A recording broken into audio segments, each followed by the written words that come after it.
so mo hwe Kotoko ne Karela ni bia me Kimfesa coach kwa men kamesa tia kasa because kamenya believe Kimfesa against Kotoko the first game no mo boy no mo say Kotoko okay Zubero ne hat-trick no omo expose Kotoko big time ama a free one Kotoko fans ni na omo kasa omo say center backs ni speed Kotoko for ni omo say 2 and 3 ne kododo Kimfesa for ne started saade no I hear enra Kotoko and Karela Montreal live on Facebook analysis okay I people try kind the number of Karela players omo breaking sa counter omo de ball neko 1 2 3 4 1 2 4 5 6 7 8 9 like football here the outfield players enable 10 omo 9 e o Karela for nkasa half e chesa akanipo ba akopɛ e na Kotoko for the enim which was a branch defense Kevin Ando e di Karela for counter na omo nyae no na enya dia na ehu bebre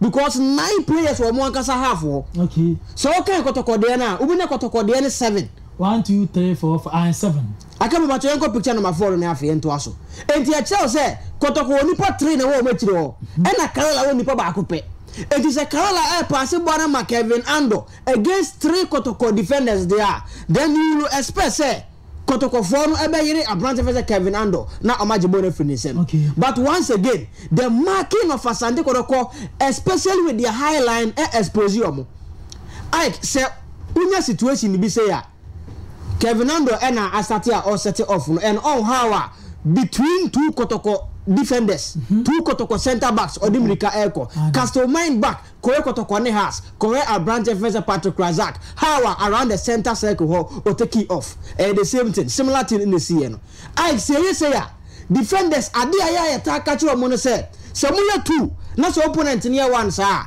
da bia ba ko ntare no ho na ba ko nya free a on the clear ball okay entide bia no samuya 2 center backs a se masola jiman any ganiwa ba ko ba tare Kevin Ando ho na ba ko e free a ball ne ba una ba attack ball no but they didn't do that and omuma branch versus Kevin Ando enya ho erane and akapo mpacho mani woli yanko picture number 5 no na afi yen fan hwa de again I say we say maka ofia ha maka na mesa so aka biem say whenever a team over with the high line especially so them so center backs no omunye pesi bebra goalkeeper ni omunye speed bebra Ike goalkeeper ni mpie so center backs ni speed bebra Ike goalkeeper ni mpie but obioso baka say keeper ni pia bobo na sinechi Ike say baby a goalkeeper ni ebe pia be dru no say we players 10 emu 9 8 mi bobo ni sinechi manage and me an example be a see in European football now they are compare we near their hard there so picture that like live on Facebook Matthew Ando I take it off Kevin Ando yes Kevin Matthew Ando okay I also or the baby or the boy do ni say la Kotoko goalkeeper no in the picture or that's the goal post or that's the goal post nim okay still no in the picture but what the boy na back can no do semi circle no 18 balls na nim crampo still in the picture but I couple call the next picture na ye hwade ye baby a ye hu kwame ba in the picture near baby na Kevin Ando e the ball na duru ansa na goalkeeper na start say or make a movement in check up to as mommy na ye picture number 6 na ye on ye hu Kotoko goalkeeper first kwame ba in the picture ha na de nya hu kwame ha na ye hu no and ha no na ya set off dada Kevin Ando e the ball Dimrika e the ball neko ni na ni nya hu Kotoko goalkeeper in the picture e kira say Kotoko on 1 I say center backs in speed na so opponent team set offer na so goalkeeper ni so mpia obenya space bebre o de ball ne beko yes or the ball na do sa semi cycle ni mu okay Ganu a start ya slide Ganu da form and sana ye hu Kotoko goalkeeper ni say opia free san 6 ya ball ketwa na o semu no okay and this boss ketwa na o semu ni mpo no still na goalkeeper ni pia free na ball no action no center circle but na goalie da so same which is bad for a team like over with a high line. Man City for ya debi. And no person akabe patch for Man City dey to so mame because omu shoot similar thing high line no. Near ade a omu goalkeeper ne ye. Said the bear obeti asema make na see ye. The battle join. Is it good for a team the defenders any speed to place high line na work no? Yes.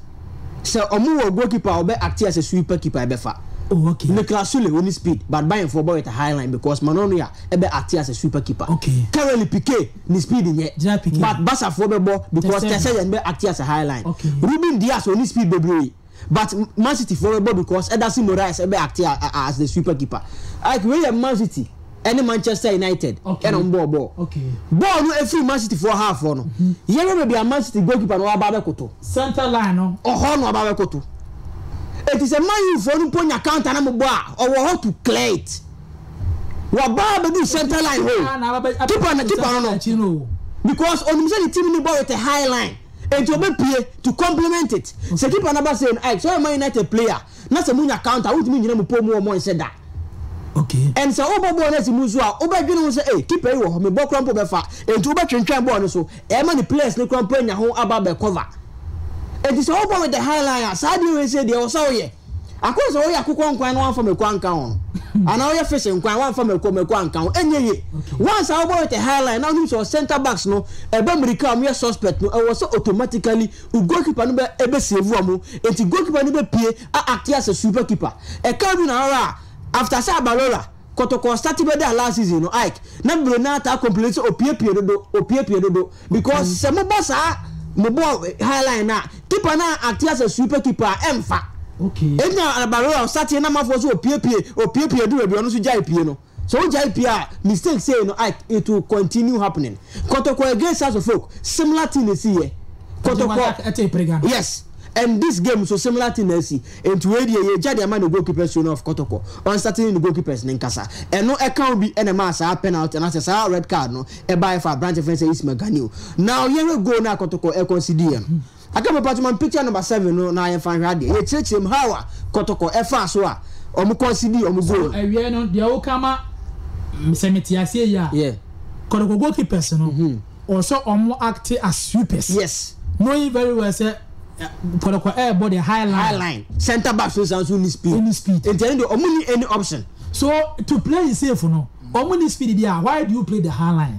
Obi so be sasa question. And no high line Ike. And no na eboa Kotoko. E ma goals maybe no motion no munya. Omo press opponent na kasa half for. And the J ball na e dey ko. And again eboa mo mutimi control ball no bebre. Okay. Ike when you go now Karela for SAN against Asante Kotoko. Okay. And it was a cross na branch in pejai. Ike but your yen hwe animu ho. We want 3 Kotoko players. Omo ntaki obi a. Omuni ana. Omuni 1 2 3. Okay. Omo ntaki obi a. Okay. Shechira. We want 3 Karela players. Obi a so ntaki obi. Unmarked. As who's happy channel. So obi a ntaki obi. Who share animu a? You could see 3 red jerseys. Kotoko players 3 a. Omo ntaki obi a. And now we shechira. We want 3 Karela players and so a. Obi a ntaki omo. I get one my picture number 8, the last picture, cause the next one also. Enti ohona cross nearby a mark Kevinando this Saboni say marking in the box Kotoko anye because we get 3 players the far post was dangerous. And also na Karela for the ball nearby I Boboni say no. 1 2 3. Obia completely unmarked. I come about my picture number 8 na enti. So it's upon a crack about this side na could complete to clear the ball. I say no mark over the near post moja the far post. It is a mere player na se be cross I mean fan to any muda because we say any more no pack 3 ho but a chiri one mu no bia ho it will be quite chiri. Okay. And no exactly what Karela for near I comedy nyam go and I think say marking in the box it was a mistake Kotoko for near 3 players were there now unmarked. Karela players in the box I cross in the same way near 3 Kotoko players are and come to me and market our players no but Omanya side no much the near poster so in this case Kevinando will share go no of these 4 players on Kevinando no jina so we Kotoko player no red na the jina chino and also Bachane and also or the nechi and a defender to onim de one echi onyanye shoulder check onim de one echi onyanye shoulder check. Okay.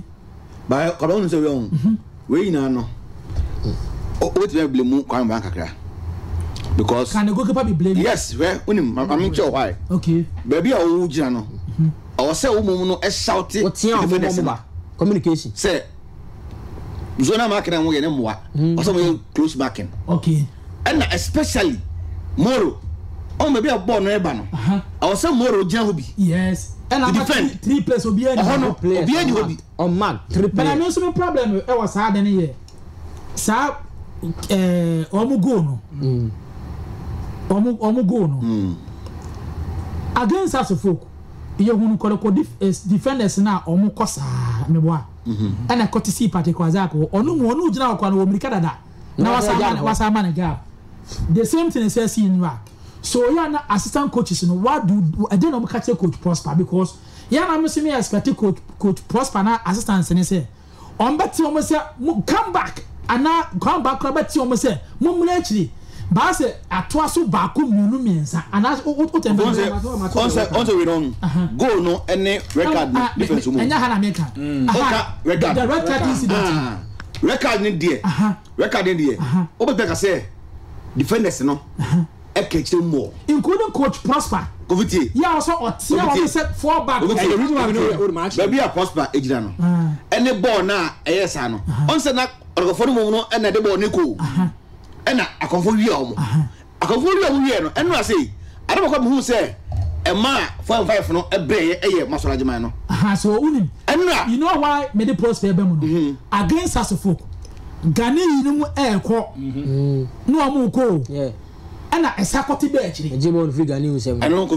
mama no so different akire sabo no omunya free kick okay Kotoko nya free very good ana free so e ba obi ekopi but the all can there now say assistance mum no e call say omu enyina asemasi obenten dey that is my point and even Kofi e for here I no say no Patrick Wazak as smart as he is no no ejina ono half very good and a player can never be in an outside position about half that yeah on that me be for lines na too but we sit on line no I go and say sorry ya kwan ban so and according the steps here on say no or try say opiaba and o be calculate here and na e beat no after it no say offside so yeah oh yes yes no say offside first be reaction offside me giri yes say come ban oda wi ache minti be un bi oda wi ache na say na akoda achiman di na osa adawi but we need to improve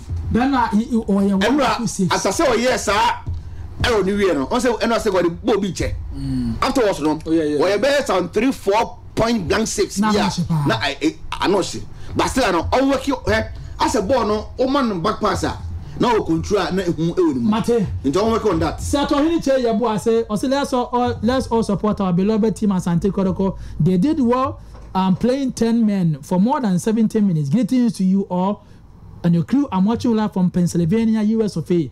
Kwaku Chase say was it AK Grandpa Meko was Ike. I'm praying my darling club Kotoko to clear Kimfesa and Hasefo Kedo to be rest assured of claiming the league.